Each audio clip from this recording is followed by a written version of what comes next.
Hey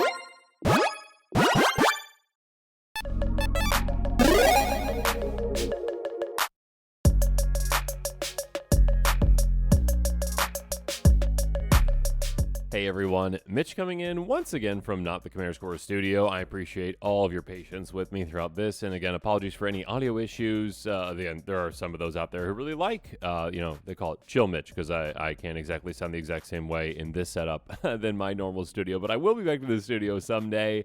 Though on this episode, we are going to be talking about which commanders you should be utilizing for your Precon. Now, I know that there's a face commander, I know there's a backup commander, and the deck is built around the face commander, typically. That being said, well, there are a lot of opportunities to consider that backup commander. So should you make the switch? Let's jump into it. Now, I'm going to be going Precon by Precon, starting off with Miracle Workers, talking about the face commander, the aspects of that commander, the power of that commander, what you might want to consider with that commander, and then I'm going to talk about the backup commander and what you might consider. And again, ultimately, it is a decision for you on what you want to make. I know some players out there actually look to EDH Rec and are like, what are most people building? Which one's more powerful? I mean, if you want to know which one's more powerful, in my opinion, you can simply look at, my tier list, which there's a tier list ranking for Duskmourn, including all the Precon ones, and you can say like, okay, this one's S, this one's A, this one's B, whatever they are, essentially. And then make that decision in that way. But, also you might just be like, okay, what's the flavor of this one? What's the function of this one? What kind of a deck do I get with this one? You can just simply swap them out. You can, just say, what, Amanatu, sorry, I'm going to use the backup commander. But also you could just say, what, let's consider each, let's break it down and talk about what cards work well with them. Let's jump into that and say, okay, you make the decision for yourself. A 2/4 Human Wizard for 4 mana in Esper. Getting your upkeep Surveil 2. Each enchantment card in your hand has Miracle. Its Miracle cost is equal to its mana cost reduced by 4. Now, this is a very spicy commander. This is one that grants Miracle, which is something that we don't see very often because it's such a powerful mechanic. It's such a powerful keyword that we don't get to see that too often at all. That being said, the potential of this is great because it's basically, in my opinion, kind of like massive cost reduction, like that one Hydra commander by 4, right, essentially, but for enchantments, but also flash speed. It's also essentially, Vidalcan Ori with some hoops you have to jump through, for enchantments specifically. So, being able to Miracle on your opponent's turns is huge and gives you so much value. With each river on the table, you can essentially save 16 mana in total and also play an enchantment on each turn, again, at a giant reduced cost, again, at instant speed of your opponent's turns. Basically, again, if it's the first card you drew in the turn, the enchantment, you can play it and break timing restrictions thanks to Miracle. So this is a commander that, if you want to work with, let's say, top the library manipulation, maybe some shenanigans, again, on your opponent's turns, they're like, okay, I'm going to attack, and then they attack you, and you're like, okay, well, let's see what the top of my library is with my precognitive perception, which let me look at the top of the library. Oh, it's an Overwhelming Splendor. Cool. I'll tap my Merfolk Looter or any of those, creatures in blue, essentially, that allows you to tap to draw a card. Cool. Do so, and all of a sudden, oh yeah, awesome, I drew this as my first card in the turn. Let's get that Overwhelming Splendor down into play, attached to you who's attacking me. Now your creatures are 1/1s, and they're probably going to get decimated. So you can do some very cool, again, instant speed interactions that you normally wouldn't be able to do in an Enchantress style build. Now let's see how that stacks up against the other commander, again, the backup commander with the Master of Keys, yet another very unique commander. A 3/3 with flying that cost X in Esper, enters, put X counters on and mill twice X cards. Each enchantment card in your graveyard has escape. The escape cost equal to the card's mana cost, plus exile 3 other cards from your graveyard. Now, I really love the design space that they worked with this Precon in particular, because they said, all right, we want to explore enchantments, but in 2 different avenues. The top of the library enchantments and the graveyard enchantments with the Master of Keys. Again, Amanatu gives us that top. Master of Keys gives us the graveyard aspect where we're like, okay, you know what? Let's fill the graveyard. And we can do that with this commander. So that's the other thing with this commander too. Amanatu probably not going to be going into combat anytime soon as a 2/4 that does nothing else when it comes to combat, really. When it comes to the Master of Keys, you've got a 3/3 flyer already, which you could just play for 3 mana if you really want to. Cool. If you want to dump more mana into this, though, this can be a big threat. Very easily into a 3-shot KO. And in these colors, in all honesty, a 2-shot KO is very easy too. And a 1-shot KO is definitely not unheard of because, again, you've got access to white. congratulations with your double strike. Now you might be saying like, Aminatu, we could also make Aminatu into a threat as well, Voltron. Not as easily, and you definitely won't. But I would love to see an Aminatu Voltron deck, and actually you might, because it could do an Aura's one. Regardless, Master of Keys, though, being able to say, you know what, I'm going to put a ton of mana into this, you could do a lot of cool ramp effects with this as well. Get a lot of mana into that, and all of a sudden, you've got a 10-10 flyer. Although I'd recommend getting to 11 so you can make it into a 2-shot KO with double strike. But anyways, you can make it into a giant flyer. Again, already having that evasion, that's cool. Again, while you're dumping mana into this, you're not even wasting out your game plan. Your game plan is part of this because you milled twice X cards. So again, let's say you want to make this again for whatever reason into, let's just say 11-11 flyer, right? Because that actually would benefit you more. 8 mana into that X, that's milling 16 cards. That's a ton of cards into the graveyard. And again, all of your enchantments in your graveyard have escape, giving you access to those cards. That's huge. So being able to utilize those cards, and again, utilize the card fodder in your graveyard to get rid of them for those escape costs, that can be massive. So you can use and abuse enchantments in a different way than Aminatu, where you're getting things in your graveyard. Maybe you're sacrificing them again, getting them back out of your graveyard. So you maybe have ETBs to use and abuse from enchantments, even like death triggers from enchantments as well to use and abuse. You can do some really cool things with this one. You can definitely have constellation effects that you are really taking advantage of, because let's say you've got a 1-mana enchantment in your graveyard and a way to sacrifice it. Cool, you play it, you sacrifice it, you play it, you sacrifice, you play it, you sacrifice it, you play it, you sacrifice it. Constellation cards are going to be going crazy thanks to this. Of course, you also have plenty of other ways to mill yourself a ton. I mean, Morality Shift will just swap your graveyard with your library. So yeah, basically your library becomes your graveyard, and all of a sudden, there you go. You've got basically every enchantment in your deck at your hands out of your graveyard. There are, again, aspects of both these commanders that are really cool. So I'd say, Aminatu, do you want to play more of a not reactionary game, but a game where you are more flexible on when you're doing things? Do you want to play off the top of your library? Do you want to play with different interactions that your opponents might not expect by saying, you know what, you don't know what's on top, I know what's on top, with, again, card like Precon and Perception. And you know what, if that is an enchantment, I might miracle it out on your turn. In fact, I'm definitely going to, but is it a card that will decimate your plan? Is it a massive card like, say, like an Omniscience, where I can just cheat that out into play somehow at instant speed for just 6 mana? Yeah, you can do some really crazy, brutal, broken things with this commander. Obviously, again, playing off the top of the library, not that you can't do crazy, broken, brutal things with Master Keys, you definitely can. Again, it's just, do you want to play from the top of the library? Do you want to play from the graveyard? Do you want mill? Do you want instant speed draw? What do you want to do with this? Do you want a commander that can't swing at all ever with Aminatu, or the Master Keys, which can be a threat as well? So again, it is your choice. Miracle Workers, both great commanders. Again, 100% up to you. And some players out there look to EDH Rec to be like, which one's more popular?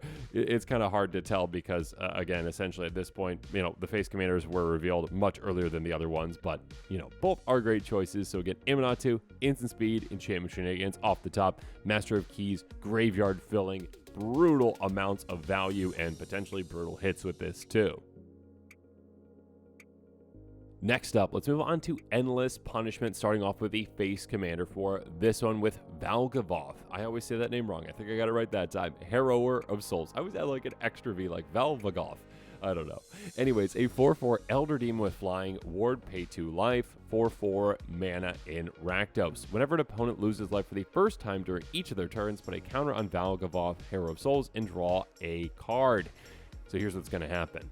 You are going to be getting out certain things out there that, well, can repeatedly, very easily deal damage to even just everyone. It's fine. It doesn't have to be, just your opponents, just everyone on their upkeep or during their turn or whatnot. So that essentially an opponent loses life on their turn for the first time. You get that counter, you get that card draw. This is very consistent and pretty powerful once you get things going. So again, you just get that card down again that just maybe pings each opponent on their upkeep for 1. Cool. All of a sudden, everyone's losing life. You're getting counters on this within 1 trip around the table. You just drew 3 cards, and you also got 3 counters on this essentially, so it's a 7/7. Then the next turn it's a 10/10. Next turn it's a 13/13. Again, we just talked about how Master of Keys can be a giant flying threat. Valvagoth can as well. Obviously, this takes time to actually build that up. But again, once you get set up, it's just over time. This will grow. Your hand size will grow. And this is, I'm not going to say incredibly difficult to deal with, but there is a little bit of, hey, you know what, maybe don't target my commander because of that ward with the pay 2 life, especially if I do have those group slug elements in my deck, dealing damage to everyone, getting everyone down. So this one's more of like a value engine for you once you get things set up in a group slug type strategy. So again, if you like that kind of value engine with a commander that, again, can Voltron win, yeah, absolutely go for that. Again, you have access to red, like I said with, the Master of Keys. You have access to white for double strike. Red is also really good at double strike. If you didn't know, yeah, red loves combat and attacking. I guess you have extra combats as well. So yeah, you can definitely take players out quite quickly with this once you get things going. That being said, should you consider the backup commander, the Lord of Pain, which is quite different. Again, I like when they have two different flavors for commanders for these precons. The Lord of Pain is definitely a very interesting flavor. A 5/5 human assassin with menace for 5 mana and Rakdos. Your opponents can't gain life. That's already just really cool for a group slug type commander. Again, saying that there is no hope. There is no way to come back from this. Whenever a player casts their first spell, each turn choose another target player. The Lord of Pain deals damage. Equal these spells mana value to the chosen player. This is a really, really, really interesting effect. And basically, again, a commander that says, you know what, we're all just going to be going down quite quickly. Well, okay, you all faster than me, because number one, you can't gain life. I can. And let's say I put maybe some lifelink on this commander so that I'm just gaining life every single time I'm pinging something.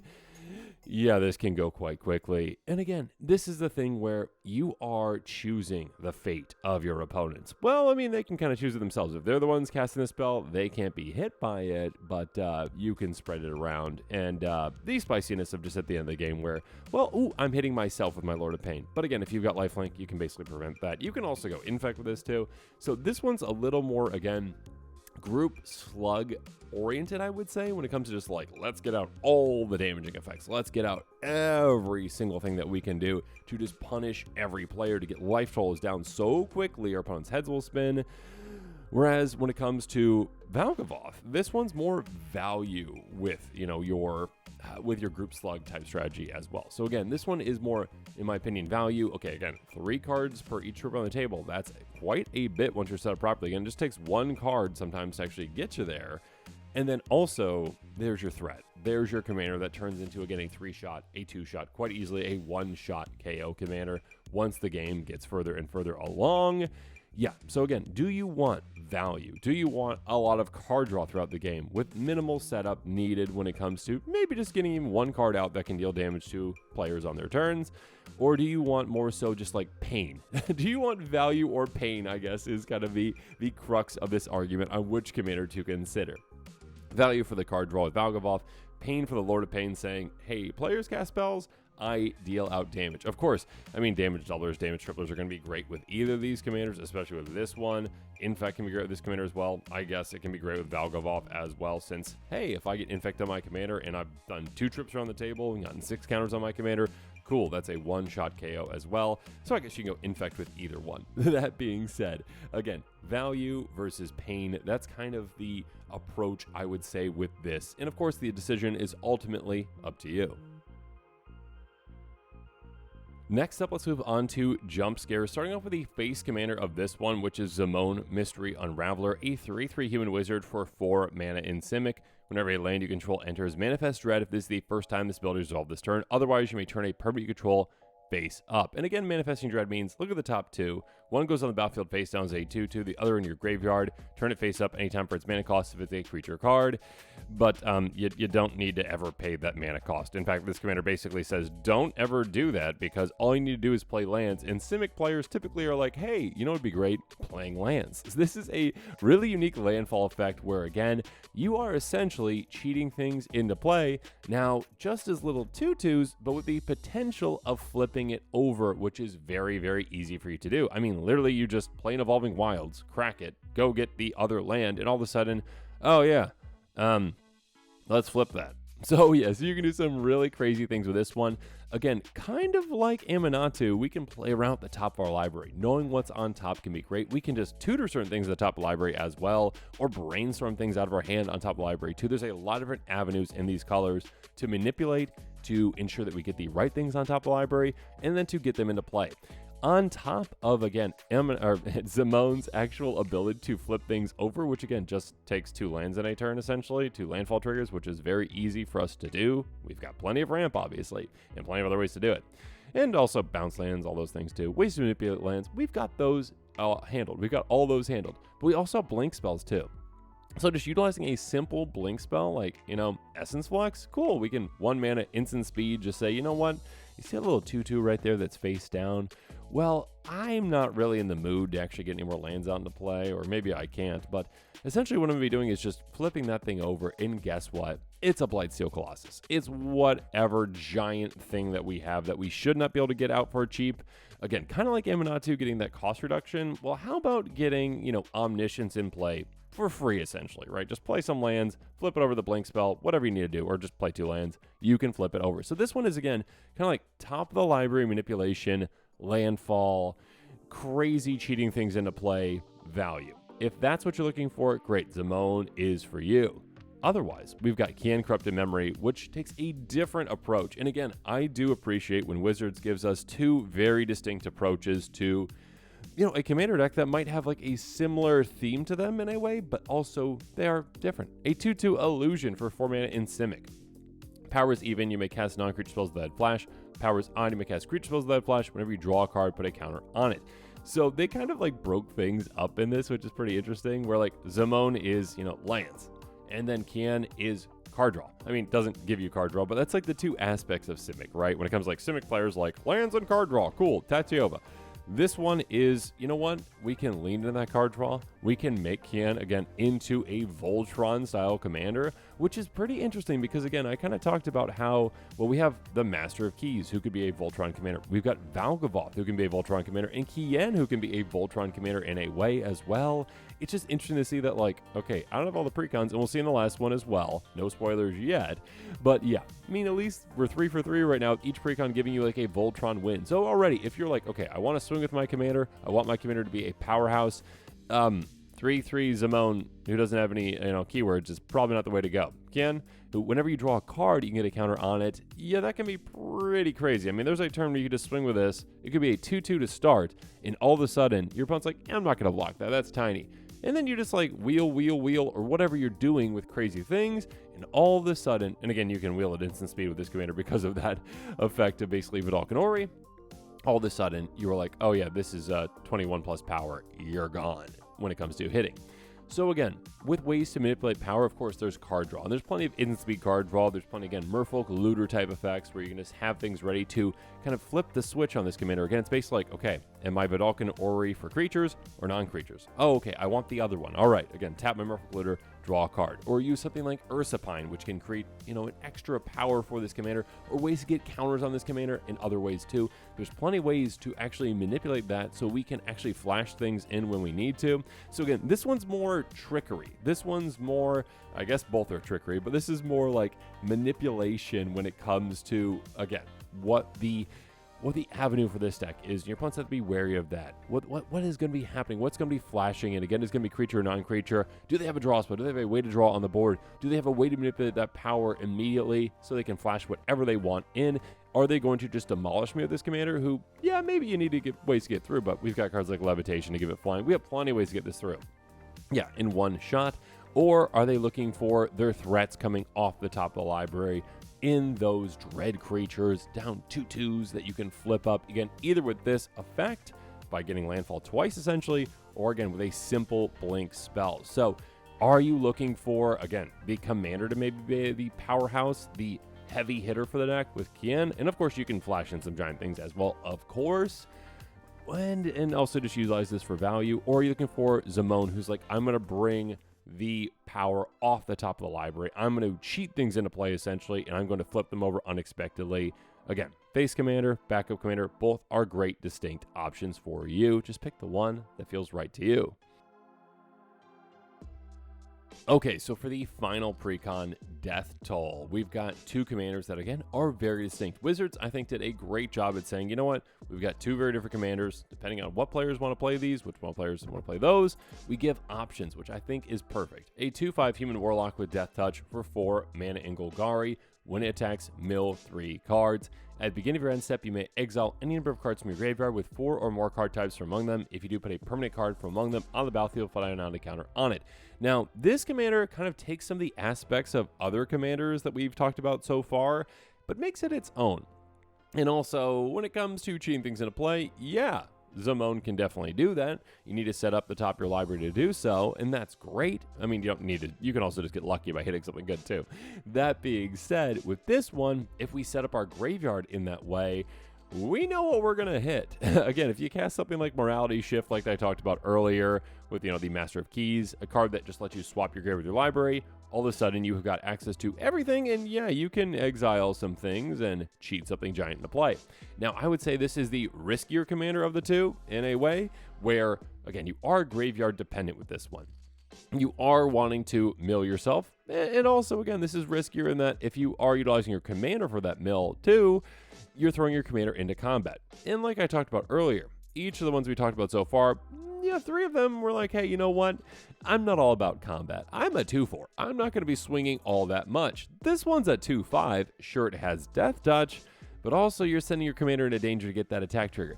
That being said, of course, with a deck built around this, you're going to be like, you know what? I'm fine. If my commander can swing, great. If not, I've got plenty of ways to mill myself. I'm going to mill myself to just oblivion, essentially, having access to so many things, and again, at my end step, I will cheat something massive into play. So this one's more so like graveyard manipulation and cheating huge things into play in that way. So if that's what you're all about, awesome. Utilize this commander in a very, very, very potent way. Next up, though, the backup commander for the Golgari Precon Death Toll, we've got Renmaw Creaking Nest. And this is a 5/5 Menace Reach Scarecrow for 5 mana in Golgari. When it enters, and whenever you play a card with 2 or more card types, each player creates a tapped 2/2 Blackbird creature with flying. The tokens are goaded for the rest of the game. This is more chaotic, I would say, than we've got with Winter. With Winter, again, yeah, there's some chaos, I guess, with there, where, like, you could, like, tutor certain things in your graveyard, and your opponent's like, oh my gosh, oh no, that giant thing, cheating it onto play. That one is big threats. This one is bunch of birds, basically. This is just how many birds can I get into play and just force players to just demolish each other's with, these 2/2 birds that are flying and swinging at each other, and just chaos is happening around and around and around, while I have my 5/5 Menace Reach creature who can block the birds if I need to, or swing through if need be, because players aren't going to be having blockers. So that's how this is going to work. This one is one where you can use and abuse that ETB with Feigned Death type effects. The, hey, when you die, come right back. You can have sacrifice effects, which can play into those, 2/2 birds as well, sacrificing them maybe for value too. And also, of course, you can go with a theme for this one where, you know what, again, when you play a card with 2 or more card types, maybe that's artifact creatures. That's the way I would probably go with this one. You can go enchantment creatures. You can go a combination of both. Those are probably the easiest ways to go about this. And yeah, artifact creatures I think would be the best way to go, because there's ways to use and abuse those. Get them into play, for a reduced cost. Get them back into your hand, from your graveyard or whatnot. Get them back into play again. Get a lot of birds into play for everyone. And all of a sudden, everyone's got birds flying here, there, and everywhere, swinging at everywhere. So yes, these are 2 very different kinds of commanders. Again, Winter is, set up the graveyard, get big, giant, massive threats out. And I'm probably not going to be the one attacking all the time. Yeah, I'll attack when I can for that value for milling cards. I've got Death Touch, so that's nice as well as like an attack blocker as well. Being like, hey, you know what? Let's not attack me. A little deterrent right there is quite nice. Or Renmaw, which is just like, hey, everyone attack all the time, all right? Bunch of tiny threats. I'm going to get a lot of small value things in play, maybe back out to play again and again and again. Everyone's got an absurd amount of birds. If you've always wanted everyone to have an absurd amount of birds and them all just swing at each other, yeah, that can be quite great. So again, do you want giant threats? Do you want small threats? Do you want chaos? Do you want, I'm not going to say order, but a bit more, focused when it comes to what the direction of things are going to be, and maybe more consistent when it's like, okay, I tutor something in my graveyard. It's a giant creature. Cool. I cheat into play. Good for me. Or Renmaw, where it's like, you know what? Each game might be a little bit different when I just like say, oh, okay, cool. I'll just throw these random artifacts into play, and then you got birds, you got birds, you got birds. Swing at each other and see what happens. So again, 2 distinct commanders. Good job, Wizards, on that. And again, you've got a lot of great options on what to pick. So again, I hope that this breakdown helped you decide on what commanders that you want to utilize out of your precons. And again, the choice is ultimately up to you. go with your gut. Again, don't always, I mean, okay, you can if you want, but yeah, you don't always pick just the most powerful one of the two. I think Wizards did a great job with the precons that there aren't that many just distinct, like, okay, this one is just strictly more powerful than the other one. Like, hey, like Stella Lee. I'm going to keep bringing that one up. But yeah, Stella Lee, it's like, okay, that one's just a combo commander that just like maybe shouldn't have ever been made, maybe. But yeah, being able to say, you know what, these are closer together. I can just pick whichever one actually feels right to me. And again, having two distinct different kinds of commanders, that's huge. Wizards did a great job with that. If you are interested in these precons, make sure you pick them up. And of course, pick the decision that's right for you. Build the deck around what's right for you. And of course, as always, thanks again and have a good one.